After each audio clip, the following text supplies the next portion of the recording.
Hi everyone, Keyboard Warrior here, and welcome to my first keyboard review that is given to me by a company.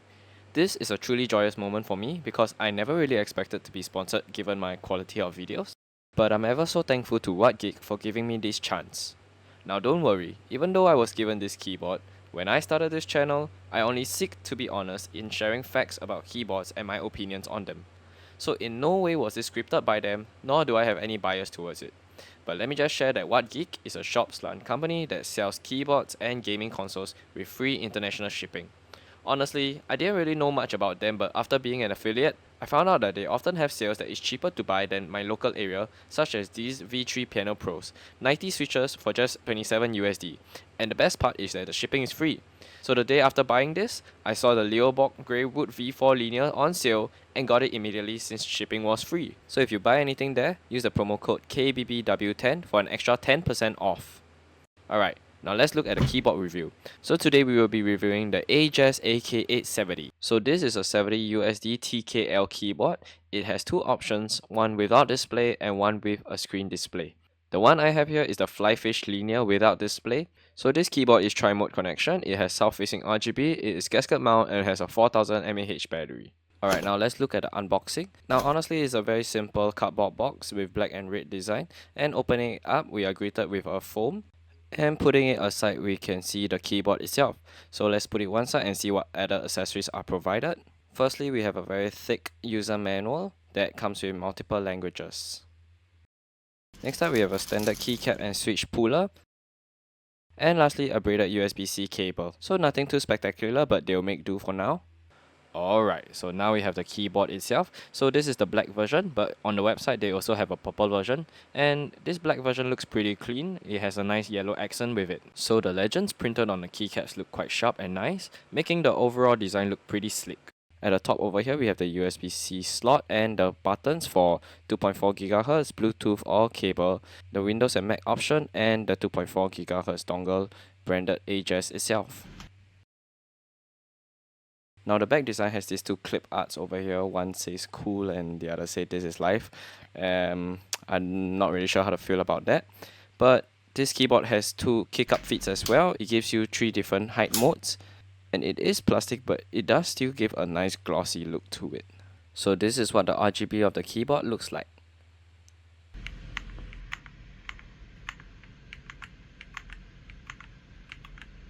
And here's a quick sound test. I will do some mods and there will be a before and after sound test comparison at the end of this video.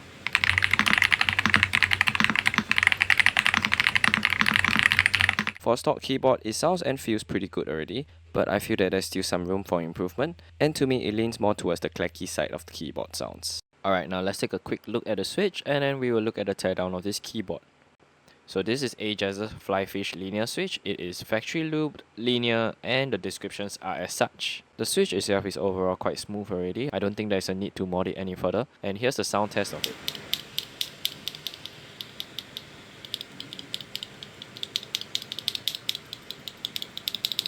Alright, now let's look at the teardown of this keyboard. So this keyboard doesn't need to use screws to open it up, so we can use the old cut and slide in method as such. So this keyboard is a little bit more flexible as compared to the other keyboards, which makes the whole process of opening up the keyboard a little more easy. So we just need to slide it in and just wiggle it back and forth until we manage to open it. And once the whole outer case has come loose, you can detach the keyboard by pushing it from the top. So under the hood, we are straight away greeted to the bottom case, which has a silicone pad over it, and there is a cable attached to the PCB, so just be careful. Now I just want to say that if you are detaching this cable, just take note that the connector's locking mechanism is a slide upwards instead of pulling it out, just like this.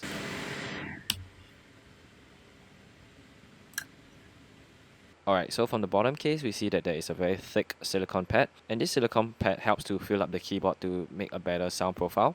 And putting that aside, we can see there's a 4000 mAh battery and the dollar board at the side. And that's pretty much it for the bottom case. It's just a plastic simple case. Alright, now the main thing we want to see is the PCB and the foams that's included attached to it. So from the back, firstly we have those sticky pour-on foam, and conventionally you do not need to remove it, but for showcasing it to you guys, I will be removing it slowly. So it's a standard thin, sticky poron foam. Just be careful, don't get it stuck like this. And now we will look at the PCB. So the PCB is screwed onto the plate by these screws over here. And after removing it, we can detach the PCB from the switches and the plate. And this is what the PCB looks like. It has per key RGB and flex cuts in between, making the whole sheet pretty malleable. So it's a pretty good standard PCB. And at the beginning, I was saying that there was a with display model, which essentially gives you the option to choose a screen and a volume knob as the replacement for the top right 3 buttons. But this PCB doesn't have the connectors, so I don't think you can buy the display separately if you do not have the connectors in the PCB. Moving on, the rest of the stuff is pretty common nowadays. We have the transparent PET sheet, the thin switch sheet and poron foam, and lastly the polycarbonate plate. Now one thing surprising is that they glued the switch sheet with the poron foam, so you can't remove it, but I guess that'll just make the reassembly easier since you won't have to worry about misalignment when you insert your switches. And one more thing is that I really do like polycarbonate plates because of how flexible it is. I know that FR4 plates is a little more popular, but I just seem to like softer, thocky sounds from the PC plates. But do let me know your thoughts. So from the initial stock sound test, I thought that the keyboard was pretty good already, but I thought we could make it better. So what I'm gonna do is I'm gonna do a tape mod. I'm gonna apply 2 layers of tape on the PCB, and some of you may critique that there's not gonna be much point because you're still gonna add the silicone pad and the foam at the bottom. But I just felt like there's still a bit of a poppier sound difference. Alright, so just reassemble everything back together, and before you put back the top plate, just remember to put in the cable to test out the connection and that the RGB is working. So now that everything's back together, let's look at the stabilizers. So removing the spacebar keycap, we see that there is spacebar foam, and taking off the plate mounted stabilizers. So one thing that I want to mention about these stabilizers is that I didn't really like it because it felt a little bit rattly and weird when pressing on the spacebar. So taking it off, I see that actually it looks overlooped. So I'm gonna wipe off the current loop, rebalance the wire, re-loop with dielectric grease, and hopefully the sound profile improves. Just take a quick listen.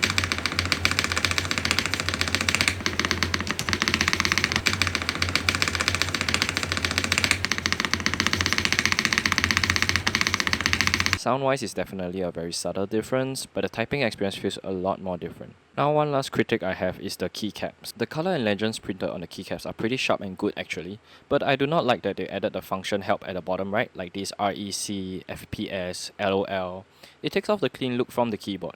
So I had no choice but to add my own keycap set. So this is my cute little tennis puppy MOA keycap, and other than the design, it adds a bit more of a thocky sound. So one last thing to mention is that this keyboard has their own AJAZZ software, and in this software it allows you to customize your keys function and add any macros or change the RGB lighting of the keyboard.